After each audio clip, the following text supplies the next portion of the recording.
How's it going, friends? This is me, Wattles, and thanks for coming by. If you haven't heard yet, it's a huge day. Our humble little survival world is now almost 9 months old. They grow up so quickly. In this world, we've done it all. We've done crazy builds, we've done cool farms, we've done lots of exploration. With a world record, tons of cool builds, and now 60 episodes under our belts, I think it's time we look back. What we do here is go back. Sit back and grab some tea, coffee, Red Bull, all of them. You mix them together and enjoy. That won't be dangerous at all. Yeah, definitely not. Sit back, relax, and enjoy. Leave a like on this episode if you've enjoyed the series so far, and subscribe for more. And let's go. World Tour. So right now, starting the tour, it is day 1,209. This is probably almost my longest survival world ever. Now this survival world, we started it in version 1.18. This is not world spawn. World spawn is off into the hazy fog like that way somewhere. However, this is home sweet home. I think it was like episode 2 of the series, or maybe 3, that we moved over here and built our humble starter ship. I think I named it. I feel like we definitely named this thing, right? I think we did. Right now in the survival world, we're in a really good spot. We have tons of really cool gear, including a brand new Elytra, which, by the way, we're gonna check it out at the end of the episode. We'll fly around the base for the first time ever and look at the world. Now, speaking of the world, exploration, we've done quite a bit of it. This giant ocean over here, at one point, before the big update, I went and raided and looted, like, everything marked on this map. I marked a ton of the things, and then I completely forgot what I did and completely wiped the ocean. Reset it all. Whoops. This is my very first diamond that I ever made from making YouTube video in this world. This is very special. It's a nice diamond. This is Ned. Due to my negligence, Ned has been insanely lonely and miserable even up here. Sorry about that, Ned. And then the collection of heads all across the ship. I did not put this villager head here. I don't know how I got here. Anyways, down below deck was the original, the OG storage room that I have completely moved everything out of by now. Just trust me, bro. Your eyes are deceiving you. This is the loot from looting an entire ocean, if you were curious. It's tons of stuff. The starter ship is easily my favorite starter house that I've ever built. I think I just mastered the shaping on it. I think it's really cool. And that copper. Oh, yeah. We don't talk about that copper, okay? Pun most definitely intended not to blow wind at myself too much today, but like the builds in this world across the board, I'm just proud of myself. I'm really happy with what I've done. From the starter ship, we'll go backwards up this boardwalk over to this thing over here, the good old Oreo farm. Yes, this thing. So I think we built this in like episode 5. But by the way, when you see numbers popping in the top corner of the screen, that's the episode that we did whatever project in, or at least like one of the episodes. After this tour, if you're new to the series, hi, how you doing? Welcome. Check out the playlist. I'll leave it on the end card of this video for sure. Go back to the episode that you seem interested in. So the iron farm is fully automatic. It's wonderful, but I discovered a problem. I built it up here in 1.18, and for some reason, it doesn't stay loaded when I'm down in the world unless I like walk up here and manually load the chunks. So it's efficient, and it's supplied us with all of the iron I ever need. But I kind of, to be honest, want to like rebuild this somewhere else, maybe a little bit lower in the world. One day. Maybe we'll get to it one day. This sweet little snowman up here, its name is Jackie. Jackie has so generously supplied us with basically all of the snow that we need in our world. When we moved over to the mountain, mountains were new. My plan was to basically fill up the face of the mountain, which is kind of what we've done with like different builds, climbing up the mountain, and then we start to build builds down in the plains biome next to the mountain. At this point in the world, the mountain is like basically filled up with builds. This next build that we're taking a look at is known as Mount Goatmore. Mount Goatmore looks off into the distance, the sunset sometimes. If it's sunset, yeah, it's 4 goat heads. I think they modeled Mount Rushmore after this or something. Right behind Mount Goatmore, of course, as you would expect, the goat pen. I'm pretty sure. Wait, what are they doing?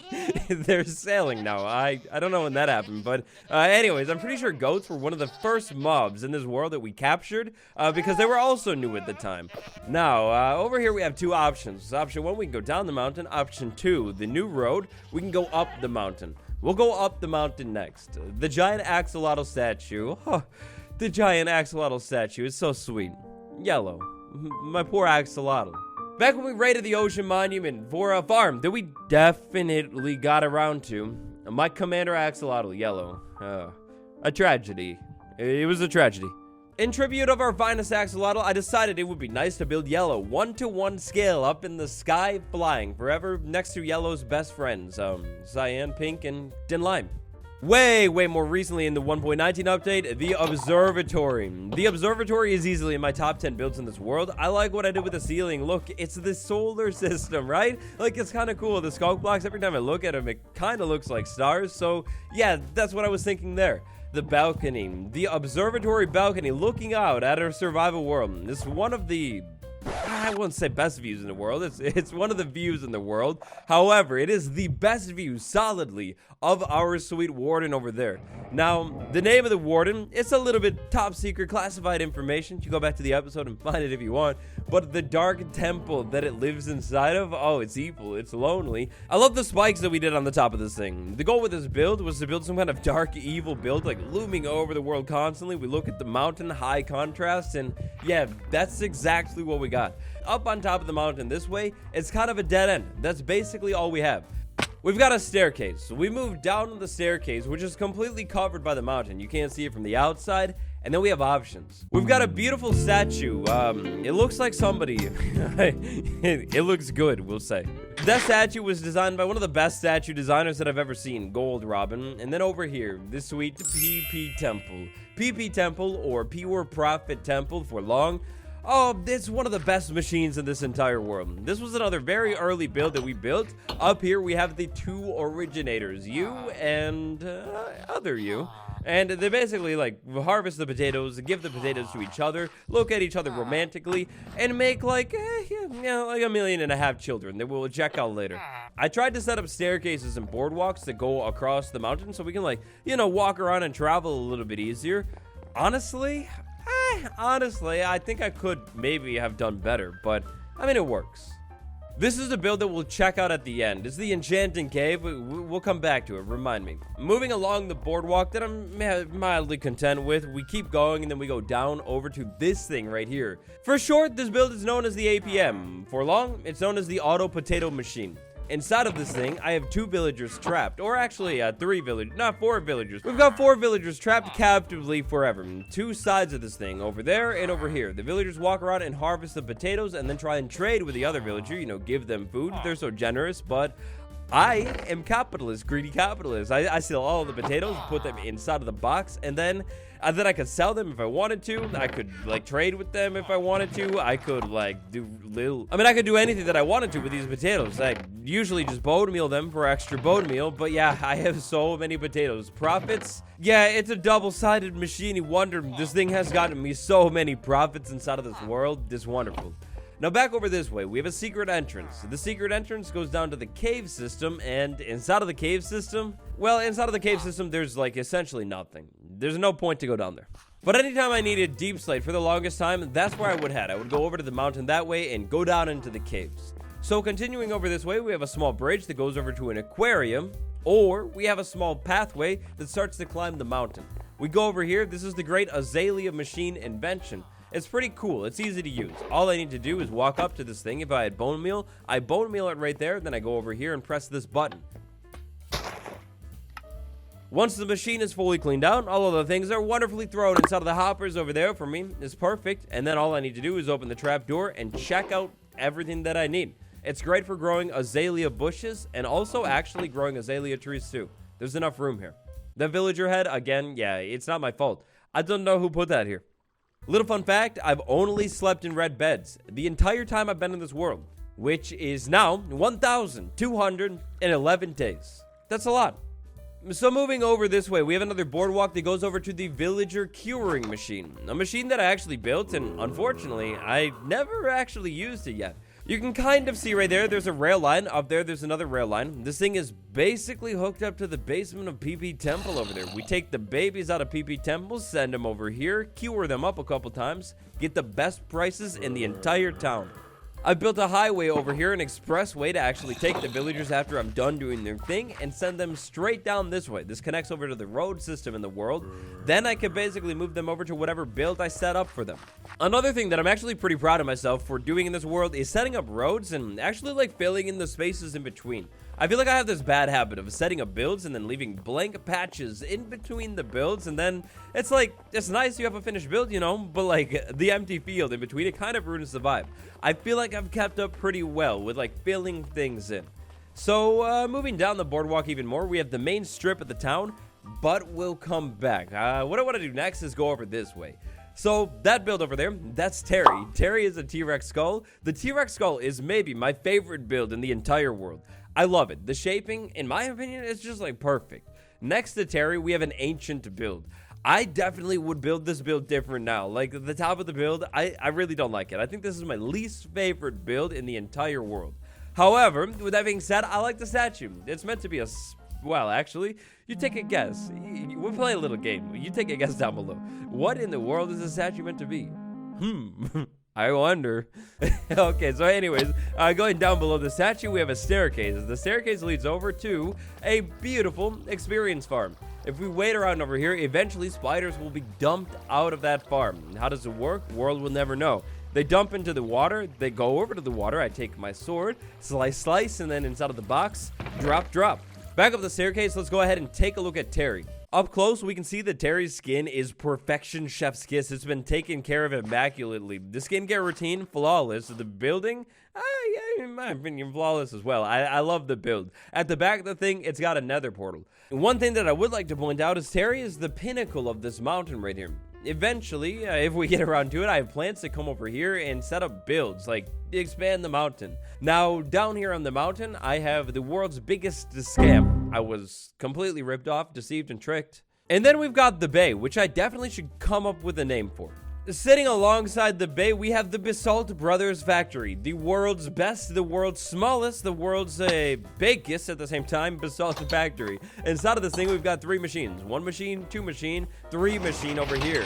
It's a basalt machine, but it's also a noise machine. It's really noisy. However, it gets me basalt for free without having to worry about losses at all, which is pretty cool. Can't lie. In 1.19, now that I think about it, I actually have maybe a better design in mind for a different basalt machine.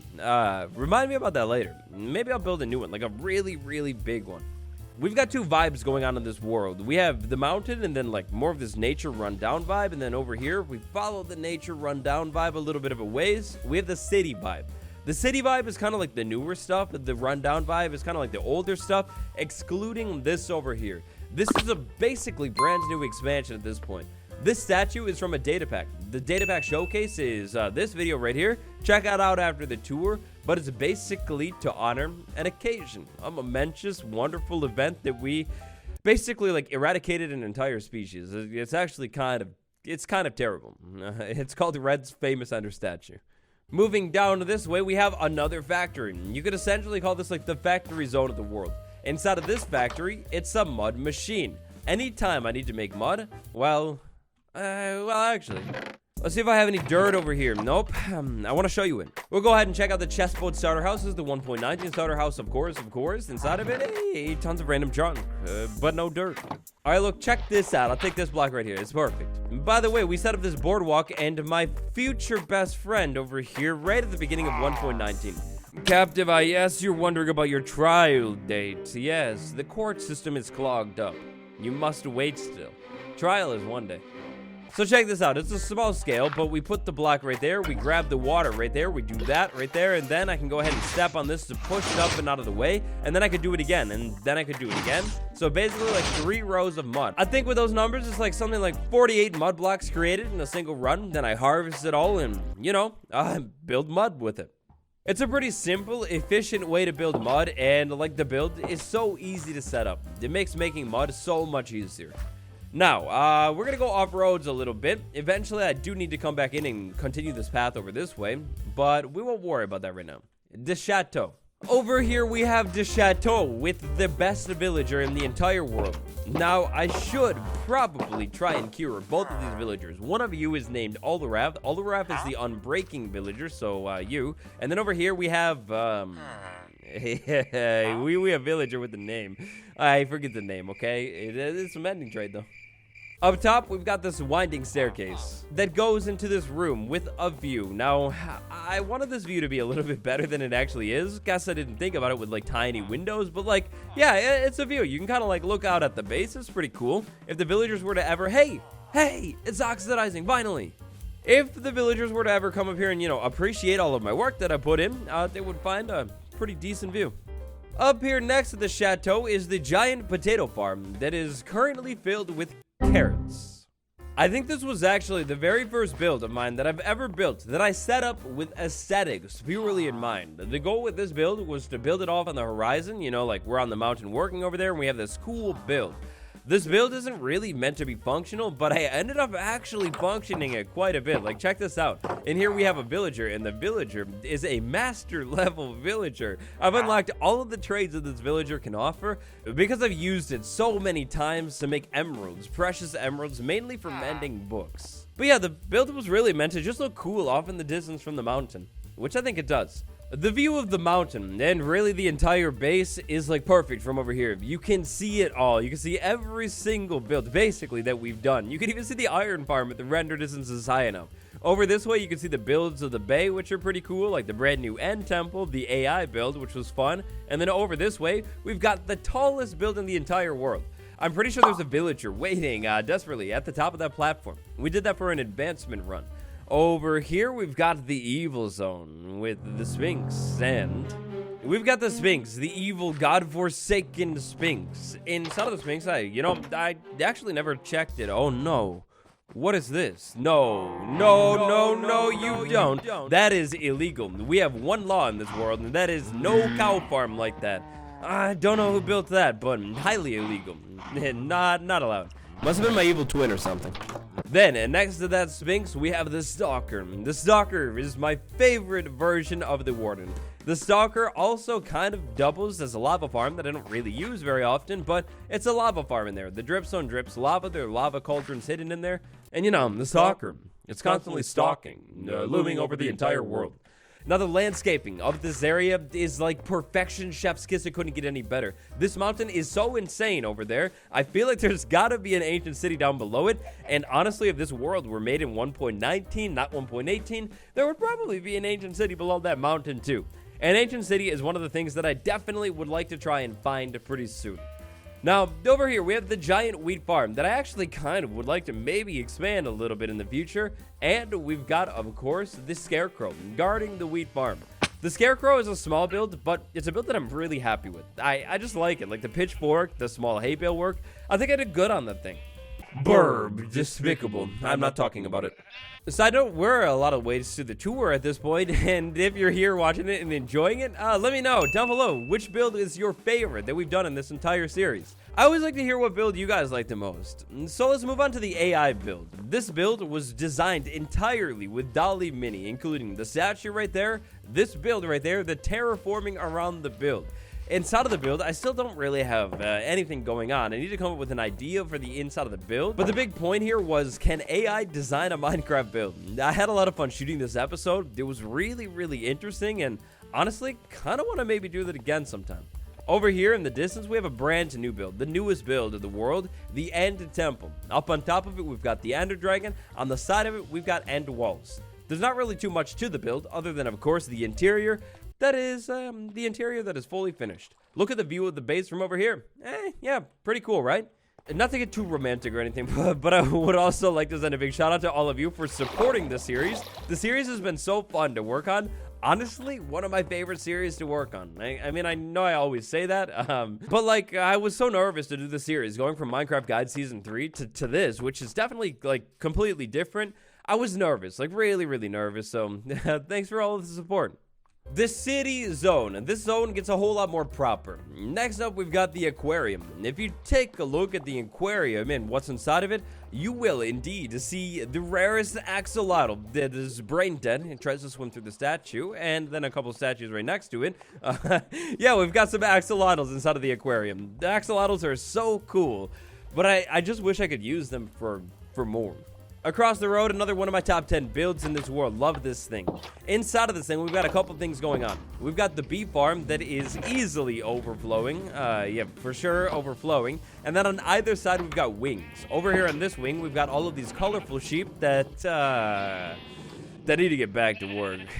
Guys, you're slacking. Stop it. Work.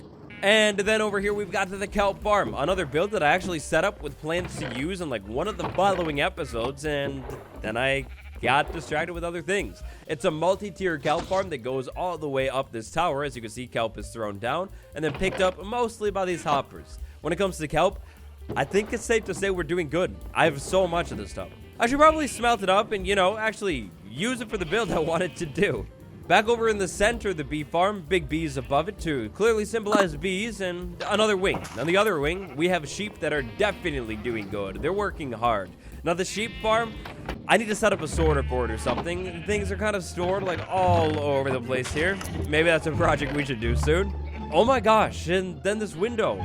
We did like a cleanup episode where I went around and finished everything that was unfinished, and wow, I never put the mural in. That's awkward. This bridge has been ruined. The real plan is mangrove wood. Believe it or not, we still haven't explored for mangrove forest. Hey, we'd do that too. Yeah, put it on the to-do list. This thing is a tower. We walk over to the tower, bubble column. Goes right up to the top. I then need to not sleep for a couple days at a time. And then it's a phantom farm. I stand up here and the phantoms soar in, but plot twist, I'm too good. I take the phantoms out. You know how it is. Look at the tower over there. Oh, it's so cool looking. I love that thing. And then the ship too, and like the whole observatory. Skylines, guys. Skylines are where it's at. I'm obsessed. It's now the start of day 1213. On this wonderful day, we will walk over to the vine farm and check it out.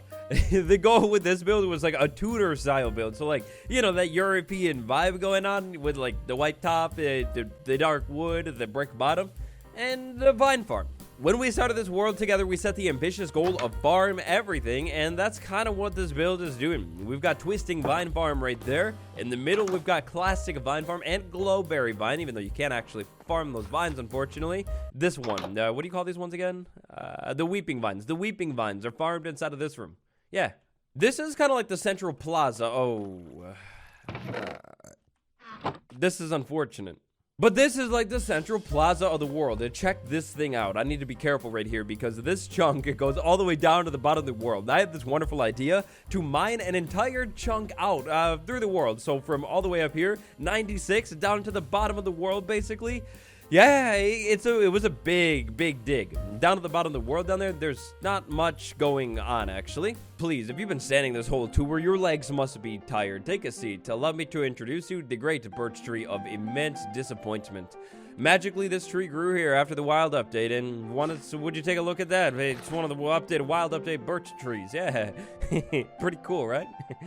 This is the villager highway road thing. The warden that we captured, you can hear the heartbeat pounding continuously, which is making all of my villagers inside of here highly anxious, as you can tell. They can't wait to get out of this thing. Fine, yeah, try and survive in the wild. My children, my sweet and wonderful children, I love every single one of them, and I promise I can remember all of their names one by one, and there's a couple golems in here too. Yeah, I love and care deeply for my children. And also, children, please, you're blocking the door. This is Taki. Move. All right, fine. A couple more of you. You have to try and survive in the wild. We'll see how long you survive. That'll be fun. And wow, I think we've almost done it. Basically, this is almost everything in the survival world over here. So continuing along this big mined out chunk right here, we have the excavation site. This is basically the way up and down. If I want to go down, I jump down this thing. There's water all the way at the bottom. And then if I want to come back up, there's a bubble column right there. Again, nothing down in the mine, so no need to go down there. Now this build over here, this is the storage coliseum. This build is by far, I think, the sole candidate for lag causer in this world. Ever since building this build and getting all of the stuff in here, the world lags like a lot, and it's actually like a big problem. I don't know how to fix it, but there's so much lag from this build. There's like a million chests in this thing. But it's a storage room. We have so much storage opportunity. We've got the campfires burning up top and then storage, which I'm actually kind of keeping up on. I've got storage situations going on for like everything. in terms of the valuables in this world at this point. Diamonds, we've got quite a few. Netherite, we've got quite a few. Yeah, we got quite a few netherite too, okay? Don't worry about it. Yep. Moving on. There's a top layer of the storage room too, because I mean, well, why not? Clearly, I'm gonna run out of space in the bottom layer at some point, and then the top layer has this cool view. Look at the builds again. The skylines. Did I tell you I love skylines? They're cool. Cab. Cab is the best horse in the entire world. This is Cab right over here, my dear friend, and then over here we have Red, my dear friend as well. Red did like the best job of guarding all of our tools while we did the 1.19 advancement run.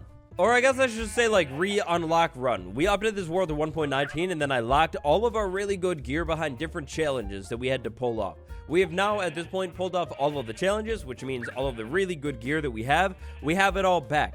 I'm pretty sure every single thing that can be netherite, maybe other than a hoe, is netherite in this world, and the armor is really, really good. 2 more builds in the overworld of this world that we need to check out. First things first, we have the world's first, the biggest beetroot farm. Nobody will ever take that title from me. All right. I have considered expanding this beetroot farm and maybe pushing it into this field, pushing it out that way, but at the same time, I don't know if I'm clinically insane enough.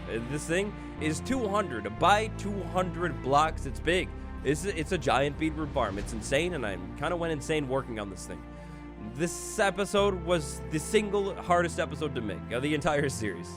Up there, we've got the Warden Temple. Cutting through the Beetroot field, which is something we're going to do with the Elytra before the end of the tour, is another farm. Moving over to the Nether, my good friends, believe it or not, I do have big plans for some kind of Nether hub situation going on. But right now we have just a few small builds set up. This farm over here is my best experience farm in the entire world still. We walk into this thing and then I back up. I stand over here for a little while by these mushrooms. We've got 2 blaze spawners powering this thing. One blaze spawner is right over there. The other one is right over there. You can kind of see the box right there. Then down here, I have the farming zone. All I need to do is stand down here with my sword and take the blaze out. It's pretty easy to use and it's profitable. I have a lot of blaze rods and clearly, as you can see, a lot of blaze heads as well. Did this cool glass thing with the floor and then that's actually basically it for this farm. Right by the Nether portal that I should probably secure, we have a ladder. This ladder goes up to the ceiling of the Nether, which moves us into Grand Central Station. Grand Central Station is like the main Nether transport hub for this world. We've got the glass floor again. I absolutely love that. I think it's cool. And then we have this highway right here. Now the highway goes 2 directions. One direction goes, it goes that way. And then the other one goes that way, yeah. It's pretty easy. If we gotta go to the Warp Forest biome, or maybe the Crimson Forest biome, we go that way. That way also goes to the Stronghold. Meanwhile, if we need to go to Basalt Deltas or Soul Sand Valley, all we need to do is go this other way. Or the Axolotl outpost. Let's go there next. Now this hallway, it's fully finished, decked out with light and ice the whole way. We go through the Nether portal, and here we are. This place, it reeks like fish, and it's the middle of the night. It reeks like fish, like it smells bad, but here we are, the great old Axolotl outpost. So, this place, this is where I had a grand plan to breed up like 1,000,000 axolotl inside of this thing and get the blue axolotl. We kind of did that, but not really in this big open container because I found that axolotls actually end up getting stuck inside of the fences and then they just glitch through and then they're set free. It didn't really work out. But it is a cool build. Like, I do like the backdrop. It's obviously a shortcut over to the terracotta zone if I ever need terracotta. And I mean, it's a war motion too, so there's tropical fish and things like that. It's kind of cool. And so that's it. Day 1214. That is basically everything we've done in our world. There is one more build that we need to check out though, and there is one more thing that I would like to do in today's episode. So as you know, last episode we went to the end and raided the thing. We had tons of really good things. What I'd like to do really quick here is build up an Elytra. Get it fully ready to go, like it mending and unbreaking on it, so we can start using this thing. To pull this Elytra goodness off, we're going to need to do a little bit of grinding. First things first, we're going to need emeralds. We need 12 emeralds for a mending book. We're also going to need to do a little bit of enchanting. I'm pretty sure we don't have a single extra mending book in this world, and I'm even more sure that we don't have a single extra unbreaking book in this world. We need to get both of those things. Now, one thing that we're going to have to work on before we can do too much with the Elytra is a farm. Or 2 farms. Believe it or not, we don't have a single sugarcane farm in this entire world. It's missing. So we're going to need to set up a sugarcane farm, and we're going to need to set up some kind of gunpowder farm as well. But check this out. This is how you get 12 emeralds fast inside of this world. You harvest the carrots really, really quickly with Fortune 3. After that, once we have maybe hopefully enough, we go over to the villager and trade with the villager a bunch of times until we get 12 emeralds. Maybe I don't have enough. Please don't lock your trade today. Please don't lock your trade. Ah, we have enough. Hey, you're beautiful. With those sweet emeralds in hand and a book too, we head next door to the chateau. And inside of the chateau, oh wait, hey, that's right, we could trade for that too. Interesting. Anyways, you right here, the mending, thank you so much, you're the best. I'm breaking too. Over here, up inside of the cave, we have an enchanting table though, and I have a lot of levels. I think what I would like to do is a quick enchanting run. If this takes too long, all I need to do is, hey, look at that. If it takes too long and I don't see any Unbreaking 3 in that bottom slot, then we'll give it up and just go buy Unbreaking 2 from the villager. And Unbreaking 3, that doesn't take too long at all. A piece of cake, Unbreaking 3, and mending. Over here in the anvil, we have the Elytra with mending. Boom, that's gonna be beautiful. And then we have Unbreaking 3 as well. Now, we're gonna need some kind of custom name for this thing. Give me a name idea down below. Hey, wait a second. We do have netherite. Check that out right there. You see, I told you. We have netherite. Now, look, I don't know exactly how much gunpowder I have, but I think I have enough for at least a little bit of rockets. A tiny bit of rockets. Okay. Well, so like I said, until we build those other farms, you probably won't see very much of the Elytra. But today, there is one thing we need to do. The very first honorary flight of this world and the first shot of the sky. Well, here goes nothing. We fly up into the air in the evening too. Oh, it's beautiful. We look at the base and no, really, rain? No, this couldn't be any less perfect. No, you know what? Okay, fine. I will leave the base and we'll come back when it's not raining. There's one more build I need to check out. How did that work out? Really? All right, so smooth landing over here. Always easy, bad. Okay, so really quick over here, we have a build that's currently unattached to the base. We definitely need to link it up somehow with like a road or something, but the Warden farm. So to check this thing out, we need to go down into the deepest caves in our world, down into the deep dark biome as well. The Warden farm and just this deep dark biome in general. This is where we got our Warden from. We sourced it from a cave over there, and then the Warden farm. This thing is noisy, but it's good. Anytime I need to farm Sculpt Catalyst in this world, all I need to do is walk over here and basically set off this Sculpt Shrieker. Now, I'm not really going to worry about using it today. If you want to check it out, see it in action, check out the Warden episode. But yeah, it's pretty simple. All you do is stand on that. Eventually, a Warden summons in, goes up, it drops down a couple times, and it's gone. You don't have to put yourself in any danger at all. It's nice, and it's free Catalyst. Sorry, friend. Okay, so let's go ahead and try that again. We use the Elytra, we fly up really high so we can see the Beetroot field in all of its glory. Maybe we go ahead and land on like this mountain right here, the Beetroot farm. Oh boy, the Beetroot farm, look at this thing. It's big. From the sky, it creates these interesting things, and it's so big that the beet over here, the final section that I planted, is still growing to this day, like literally months later. But anyways, the big thing, the base. We need to let it load in. At the time, when I built this wheat field, I thought this thing was big, but then by comparison, like, it's nothing. Over here, we've got this really tall thing, and you're still up here, friend. I promise I'll come visit you sometime. And then the base. So far in this world, it's been like 9 months, 1,200 something days. Again, I'd like to thank you all for the support in this world. It's been amazing. Like I said, I was so nervous to start this world, and it's just been so fun. Like the freedom of working on certain projects, it's cool. It's awesome. I've always had this long-term goal to make this really cool world that lasts like forever, you know, like Ethos world. And maybe, I mean, you never know what happens in the future, but maybe this world is it. I'm attached to this world. Like, I think I might be in love with it. Like, I just really like this world. Let me know what your favorite is down below. I'd like to thank you all so much for watching. It's been me, Wattles. Appreciate you all. I'll see you tomorrow. Goodbye, everyone.